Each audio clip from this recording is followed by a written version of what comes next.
विद्यार्थियों, सूरदास के पद की दूसरे वीडियो लेक्चर में आपका हार्दिक अभिनंदन है। जैसा कि आपने पहले भाग में देखा सूरदास का जीवन परिचय, और अब हम सूरदास के पद में यहाँ पर 4 पद आपके सामने प्रस्तुत हैं। हम देखेंगे कि उद्धव जो है गोपियों को कृष्ण का क्या संदेश सुनाते हैं।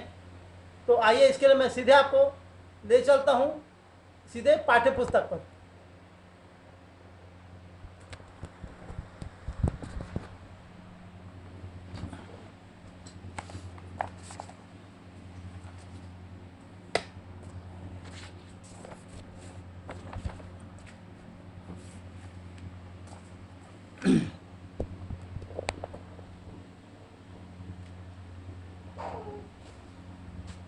तो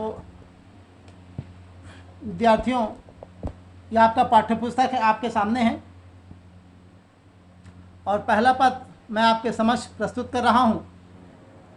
और पहले पद में जिस प्रकार कहते हैं कि उद्धव तुम हो अति बड़ भागी, मैं काव्य वाचन कर रहा हूं, फिर उसके एक एक शब्दों का अर्थ बताऊंगा, फिर व्याख्या करूंगा। उद्धव तुम हो अति बड़ भागी, अपरस रहत स्नेह तगाते, नाहिन मन अनुरागी, और पुरीन पात रहत जल भीतर, तारस देह न दागी, और ज्यों जल माह तेल की गागरी, बूंद न ताकव लागी, और प्रीति नदी में पाँव न बोरियो। विद्यार्थियों, ये ब्रज भाषा है, सूरदास की भाषा है, तो ध्यान से देखिएगा कि प्रीति नदी में पाँव न बोरियो, दृष्टि रूप न परागी, और सूरदास अबला हम भोरी, गुड़ चाटी ज्यों पागी। यहाँ पर जैसे कि बड़ भागी माने बड़े सौभाग्यवान, भाग्यशाली हैं। अपरस माने अछूता, और तगाते माने धागा बंधन, नाहिन माने नहीं, और अनुराग मतलब प्रेम में डूबा हुआ, पुरीन पात मतलब कमल का पत्ता, देह मतलब शरीर, और तेल मतलब तो आपको पता है, और दाग मतलब दाग धब्बे, दागी माने दाग धब्बे, ताको माने उसको, प्रीति माने प्रेम, पाँव मतलब पाँव, बोरियो माने डुबोयो, परागी माने मुग्ध हुई, और अबला मतलब नारी, और भोरी मतलब भोली।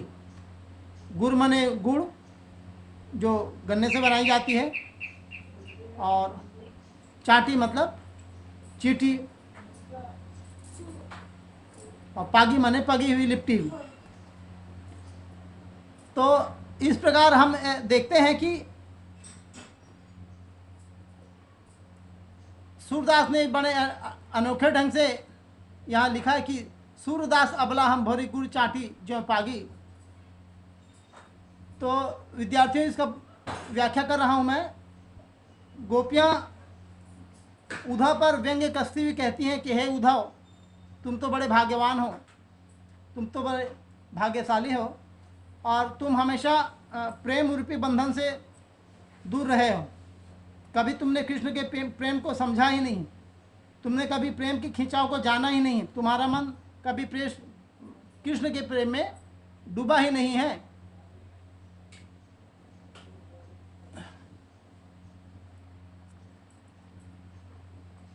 तुम्हारा मन तो कृष्ण प्रेम में डूबा ही नहीं है।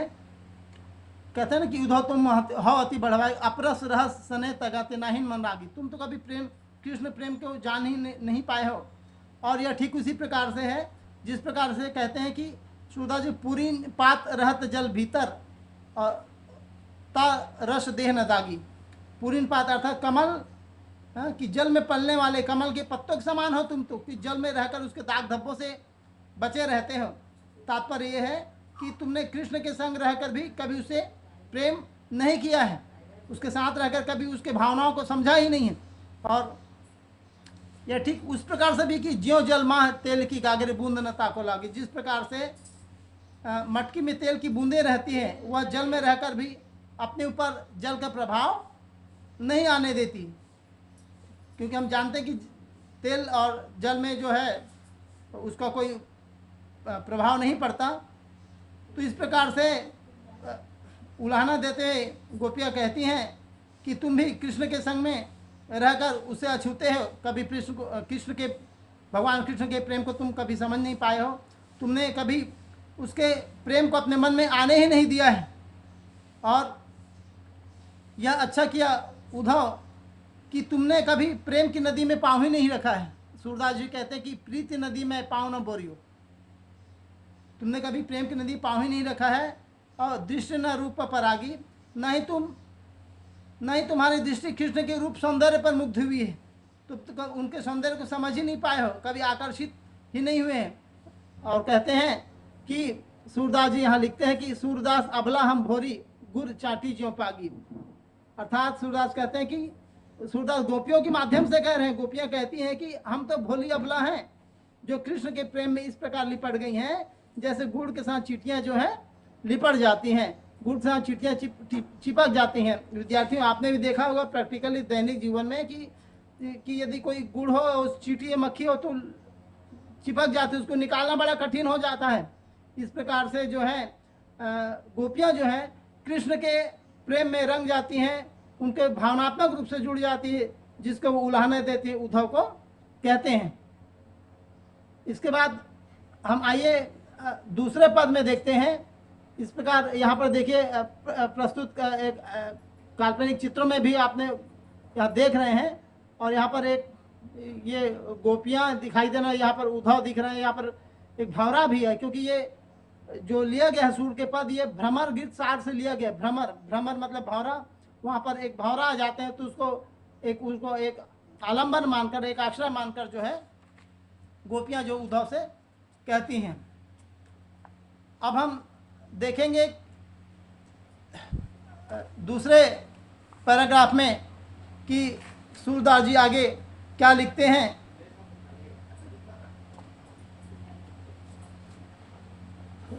सूरदास जी कहते हैं कि स्क्रीन पर आप विद्यार्थियों देख रहे हैं दूसरा पद कि मन ही मन मांझ रही कहिए जाई कौन पे उधो, मन ही मन मांझ रही कहिए जाई कौन पे उधो, और ना ही परत कही। मन ही मन मांझ रही कहिए जाई कौन पे उधो, ना ही परत कही। अवधि आधार आस आवन की तन मन बिथा सही। अब इन जोग संदेशिनी सुनी बिरहिनी बिरह दही, और चाहत हुती गुहार जितहि ते उत्ते धार बही। और सूरदास अब धीर दिरही क्यों मर्यादा न लही। और ब्रज भाषा का एक सुंदर उदाहरण आपके सामने प्रस्तुत है कि यहाँ पर मैं पहले कठिन शब्दों के अर्थ बता दूं, उसके बाद सीधा व्याख्या पर जाऊंगा। कि मांझ मतलब मन की मन में मांझ, मतलब हमारे मन में ही अंदर में रही। और अवधि मतलब होता है समय, अवधि मतलब समय, क्योंकि एक अवधि होता है, वो भाषा है, धाम में जब बड़ी की मात्रा हो जाता है तो ये अवधि है समय। और आधार माने आधार अर्थात, और आस माने आशा, आवन की मतलब आने की, बिथा माने व्यथा, और जोग माने योग संदेश, क्योंकि उद्धव जो है योग संदेश लेकर आते हैं। और बिरही माने विरह से व्याकुल गोपियों की बात हो रही है। और विरह मतलब है विछुड़न, व्यथा। और यहाँ पर साहब दही, यहाँ पर विद्यार्थी दही आया है, दही का मतलब है खाने की दही की बात नहीं है। दही माने विरह से जो जलन है, जो व्यथा है, उसकी बात हो रही है, जलना। और हुती माने थी, गुहारी माने गुहारना, रक्षा के लिए पुकारना। और जीते थे मतलब यहाँ पर शब्द है जहाँ से औते धार बही माने बहना, धार मतलब यहाँ पर योग की धारा है। और धीर शब्द आया है, धीरज या धैर्य, धरई माने धारण करे। और शब्द है मर्यादा माने मर्यादा या प्रतिष्ठा।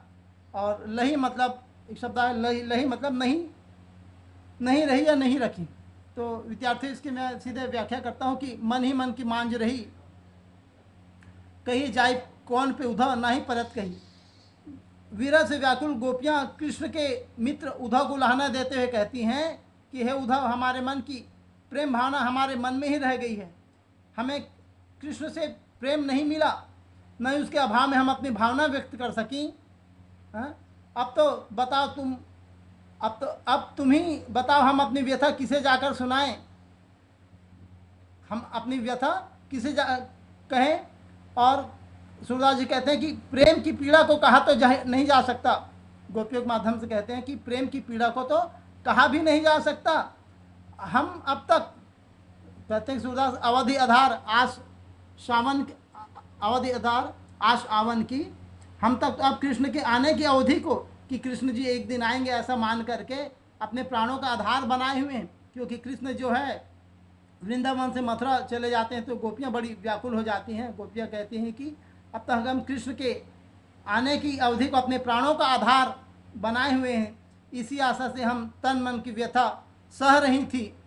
और परंतु अब तुम तो हमें योग संदेश सुना रहे हो, परंतु अब तुम्हारे द्वारा दिए गए इस योग संदेश को सुन करके, क्योंकि सूरदास ने लिखा है, अब इन योग संदेश सुनी बिरहिन बीरा रहित दही, हम तुम्हारे इस योग संदेश को सुन करके हमारी वीरा व्यथा और अधिक भड़क उठी है और हम वीरा की ज्वाला में जली जा रही हैं। हमारा दुर्भाग्य देखो, हम जिधर से अपनी रक्षा के लिए सहारा चाह रही हैं, उधर से योग साधना की धारा बह रही। सूरदास लिखते हैं कि चाहत होता गुहार जीते थे उतने धार बही, हम वीरा ज्वाला में जली जा रही हैं। हमारा दुर्भाग्य देखो, जिस अपनी रक्षा के लिए जो सहारा चाहते थे, उधर से कोई योग साधना की धारा बह चली आ रही है। अर्थात हम चाह रहे थे कि कृष्ण आकर हमसे मिलेंगे और हमारी प्रेम भावनाओं को संतुष्ट करेंगे, परंतु उन्होंने तो उल्टे हमारे लिए योग मार्ग का सिद्धांत सुझाया, सिद्धांत भेजा है, जो हमें सदा सदा के लिए कृष्ण से दूर करने वाला है। सूरदास गोपियों के माध्यम से कहते हैं कि सूरदास अब धीरे धीरे हैं, सूरदास अब धीरे धीरे हैं, क्यों मर जाता नहीं। अर्थात सूरदास गोपियों के माध्यम से कह रहे हैं कि अब तो कृष्ण ने सारी लोक मर्यादाएं त्याग दी हैं, उन्होंने हमारा प्रेम निभाने के बजाय हमें धोखा दिया है, हमें छला है। हम कितना धैर्य बनाए रखें, कैसे धैर्य अपना धारण करें। विद्यार्थियों, इस सूरदास के इस दूसरे भाग में यहीं तक, तीसरे भाग में, तीसरे लेक्चर में आपसे मैं पुनः मिलूंगा। जब तक के लिए धन्यवाद।